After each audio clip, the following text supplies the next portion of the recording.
বিরতির পর ফিরে এলাম, দেখছেন বাংলাদেশ এখন। গোলাম মুর্তজা, বিএনপি নির্বাচন বর্জনের ঘোষণা এটা প্রিম্যাচিওর ছিল কিনা আপনি কি মনে করেন? না, এটা প্রিম্যাচিউর থাকতে পারে। এটা বিএনপির পলিটিক্যাল অবস্থান থেকে, যেহেতু বিএনপি একটা কঠিন সময় পার করছে, সেই ক্ষেত্রে বিএনপি আগের থেকে সিদ্ধান্ত এরকম নিয়ে রাখতেই পারে যে কি নিয়েছে সেটা জানি ঘোষণাটা না। আগে আগাম দেওয়া হয়ে গেছে কিনা? আগাম কারণ দেওয়া হয়েছে। নির্বাচনে ভোট গ্রহণ তখন চলছিল।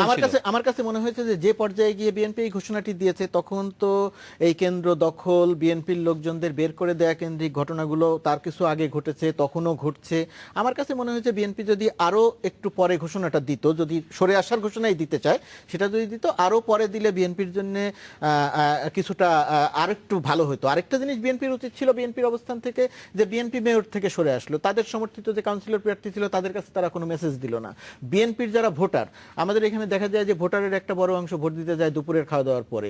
এই যে তারা হয়তো সিদ্ধান্ত নিয়ে রাখলো যে আমি ভোট দিতে যাবো, যে তারা যে ভোট দিতে যেতে পারলো না বা যাবে কি যাবে না, তাদের কাছেও তারা কোনো মেসেজ দিতে পারেনি। আমি বলবো বিএনপি যে ভোট থেকে সরে এসে লাভবান হয়েছে না ক্ষতিগ্রস্ত হয়েছে সেটা এক হিসাব। আমার কাছে মনে হচ্ছে এটা খুব একটা ম্যাচুরিটি পরিচয় দিতে পারে নাই এটা রাজনৈতিক দল হিসেবে। আর আমি চট্টগ্রামের একজন সাংবাদিক আমাকে বলেছেন যে ওখানে মঞ্জুর আলম যদি আরো পরে এই বর্জনের ঘোষণা দিতেন, উনি 11:30টার সময় ঘোষণা দিয়েছিলেন, উনি যদি 3:30টার সময় ঘোষণা দিতেন তাহলে হয়তো উনি জিতে যেতেন। আমার কাছে তা মনে হয় না। আমার কাছে তা মনে হয় না। ভোট বেশি পেতেন হয়তোবা, কিন্তু উনি জিতে যেতেন তা মনে হয় না। ভোটের যে মেকানিজমটা আমরা চট্টগ্রাম এবং ঢাকাতে যেটা দেখলাম, এই যে আমি আগে যে পরিসংখ্যান দিয়ে বললাম, যে প্রক্রিয়াতে কেন্দ্র দখল, ভোট দেয়া, পুলিশের আচরণ, সংবাদকর্মীদের বাধা দেয়া, সরকার সমর্থিত লোকজনদের কেন্দ্রে যাওয়া, সিল মারা, এই পুরো মেকানিজম সেটা বলে না। হয়তো তার ভোটের সংখ্যা বাড়তে পারতো। আর এইখানে আমি যে জায়গাটিতে কথা বলতে চাই, পিন্টু ভাই যে কথাটি বলেছেন, পিন্টু ভাই যেটা বলছেন যে, বা আওয়ামী লীগের পক্ষ থেকে যেটা বলা হয়েছে, এত ভোট কি করে পেল, এত ভোট কি করে পেল, যে অভিযোগটি আমি আগে বলেছিলাম যে এই ভোটটা কি হলো, বিএনপির ভোটাররা, সমর্থকরা এসে ভোট দিল, নাকি বিএনপি এখন যে অভিযোগ করছে যে সরকারের পক্ষ থেকে এই ভোটটি দিয়ে দেখানো হচ্ছে যে বিএনপি নির্বাচন থেকে সরে গিয়ে ভুল করেছে। এখনো এরকম কথা সরাসরি বলেনি যে তাদেরকে ভোট দেখানো হয়েছে, তাদের এটা বিএনপির পক্ষ থেকে বলেছে, একাধিক নেতাই কথা বলেছে, বিএনপির একাধিক নেতাই কথা বলেছে। এখন এই জায়গাটিতে আসে যে এটা কি হতে পারে কি পারে না, বলা হচ্ছে হতে পারে না, কিন্তু আমার কাছে মনে হচ্ছে যে ভোটের যে প্রক্রিয়া আমরা দেখলাম তাতে হতে পারে এই কারণে। দেখেন আপনি, ফলাফল ঘোষণা করার কথা প্রতিটি কেন্দ্র থেকে, নির্বাচন কমিশন কি করলো, প্রতিটি কেন্দ্র থেকে ফলাফল ঘোষণা করলো না, তারা একটি জায়গাতে নিয়ে গেল। এটি খুব বড় রকমের প্রশ্ন তৈরি করলো। আপনি কেন একটি জায়গাতে নিয়ে গেলেন? আপনি যুক্তি দিবেন যে যেহেতু বিএনপি নির্বাচন থেকে সরে গেল, সেই ক্ষেত্রে আর এক কেন্দ্র থেকে ঘোষণা করার প্রয়োজন ছিল না। হয়তো আপনি আরো অনেক প্রার্থী ছিল, এক নম্বর। দুই নম্বর কথা, ভোট থেকে কিন্তু সরে যাওয়ার আসলে কোনো নিয়ম নেই, কোনো আইন নেই। আইন অনুযায়ী আপনার এখন ভোট থেকে সরে যাওয়ার কোনো রকম কোনো পথ নেই। আপনি বলবেন সরে গেছি, কিন্তু আসলে সরে যাবেন না। আপনার পক্ষে যদি একটি ভোট পড়ে, সেই ভোটটিও কাউন্ট করা হবে, সেই ভোটটিও থাকবে। অর্থাৎ নির্বাচন কমিশন অনেকগুলো ভুল করেছে, অনেক রকমের অন্যায়, অনেক রকমের দুর্বলতার সঙ্গে মিলে গেছে, এবং সর্বশেষ প্রশ্নবোধক খুব বড় রকমের প্রশ্নের মধ্যে পড়েছে তারা এক জায়গা থেকে যে নির্বাচনের ফলাফলটি ঘোষণা করলো এবং 1,21,000 ভোট যে বাতিল হলো, এটার জবাবটা কি? পিন্টু ভাই যেটা বললেন যে কেউ যদি চ্যালেঞ্জ করে নির্বাচন কমিশনকে ব্যালট দেখাতে হবে, আমি নিশ্চিত বাংলাদেশে এটা ঘটবে না, কিন্তু আমি নিশ্চিত করে বলতে পারি যে ওই সময় যদি চ্যালেঞ্জ করতো বা ভোট গণনার সময় যদি চ্যালেঞ্জ করা হতো, তাহলে এটা এক জায়গাতে হতো। কিন্তু বাংলাদেশের বাস্তবতার পরবর্তীতে চ্যালেঞ্জ করলে সেটা দেখানোর নানাবিধ পথ আছে।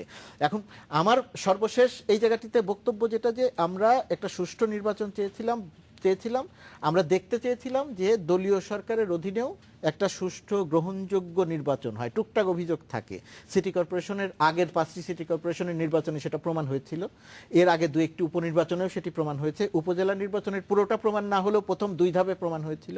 কিন্তু এই জায়গাটিতে এসে আমার মনে হয় সরকার খুব বড়ভাবে ক্ষতিগ্রস্তটা এইরকম, প্রধানমন্ত্রী যাই বলুক, আওয়ামী সমর্থিত লোকজন যাই বলুক, সংবাদকর্মীরা যাই বলুক, সশস্ত্র নাগরিক কমিটি যাই বলুক, এটা জনমনকে বা সাধারণ জনমানুষকে বিশ্বাস করানো সম্ভব নয় যে এই ভোটটি সুষ্ঠু এবং শান্তিপূর্ণ হয়েছে।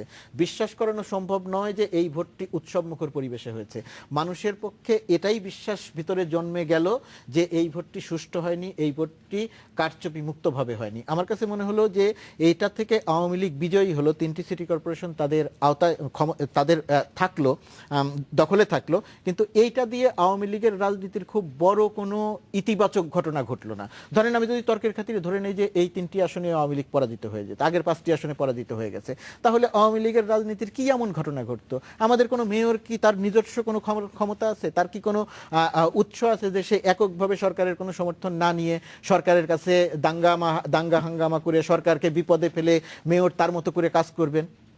কোনো রকম কোনো উপায় নেই। সরকারকে পুরোপুরিভাবে নির্ভর করে, মেয়রকে পুরোপুরিভাবে নির্ভর করে থাকতে হয় স্থানীয় সরকার মন্ত্রণালয়ের উপরে, সেখান থেকে বাজেট আসবে, সেটা দিয়ে সে চলবে। সুতরাং এইখানে মেয়র যদি তর্কের খাতিরে ধরছি আমি, যে যদি জিততো আওয়ামী লীগের এই রকম কারচুপি করে, এত অনিয়ম করে, এইভাবে জনমানুষকে এইভাবে এক ধরনের দৃশ্যমান অবস্থা দেখিয়ে এইভাবে বিজয়ী হওয়াটা আমার কাছে মনে হয় না আওয়ামী লীগের রাজনীতির জন্য ক্ষতি হয়েছে।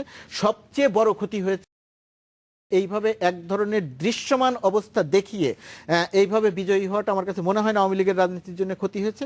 সবচেয়ে বড় ক্ষতি হয়েছে, এটি আগেও হয়েছে, এবারে সবচেয়ে বড় ক্ষতি হয়েছে নির্বাচন কমিশনের। এই নির্বাচন কমিশনের এখন যদি আমি একজন সাধারণ নাগরিক হিসেবেও আমি মনে করতে পারি না যে এই নির্বাচন কমিশনের নির্বাচন কমিশনের বিশ্বাসযোগ্যতা কমেছে। বিশ্বাসযোগ্যতা কমে নাই। নির্বাচন কমিশনের বিশ্বাসযোগ্যতা বলতে কোনো কিছু নাই। প্রমাণ হয়েছে যে নির্বাচন কমিশন সরকার যা বলে, সরকার যা ইঙ্গিত করে, আমাদের নির্বাচন কমিশনের কাজের মধ্য দিয়ে সেটারই প্রতিফলন ঘটে। নির্বাচন কমিশনের আমাদের এর আগে আজিজ সাহেবের নির্বাচন, গোলাম মুর্তজা, আমরা এই নিয়ে আরো কথা বলবো একটি ছোট্ট যদি সময় থাকে। নিচ্ছি আরেকটি বিরতি, ফিরছি একটু পরেই।